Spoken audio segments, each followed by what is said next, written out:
When your child gets the flu, you probably think they'll be back to normal in no time. In our Health Watch report, Local 3's Connie Fellman tells us, though, that the flu may be linked to behavior changes afterwards.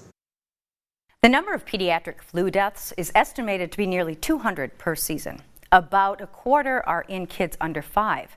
Also at high risk are children with underlying brain conditions that can trigger neuropsychiatric events, some as serious as suicide.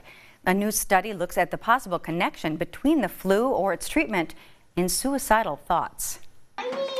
The flu commonly causes respiratory issues, but in some children, it can trigger neuropsychiatric issues. These neuropsychiatric events included things like brain inflammation, seizures, and acute behavior changes like suicide attempts.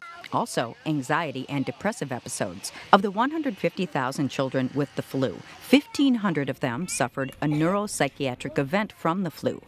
But there were startling differences in those predisposed to brain disorders. The rate of neuropsychiatric events was about 10 times higher in those with underlying psychiatric conditions and 100 times higher in those with underlying neurologic conditions. But what triggers these neuropsychiatric events? Is it the flu or TamiFlu? There's a number of potential ways it can happen.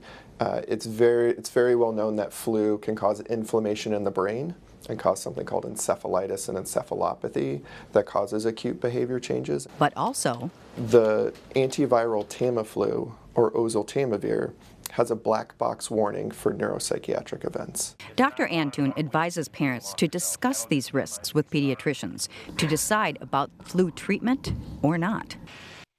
Earlier studies have shown that about 160,000 kids are diagnosed with the flu each year, and the risks are higher among adolescents for flu complications. That risk soars to 100 times higher in kids predisposed to psychiatric events. And that's your Health Watch. I'm Connie Fellman, Local 3 News.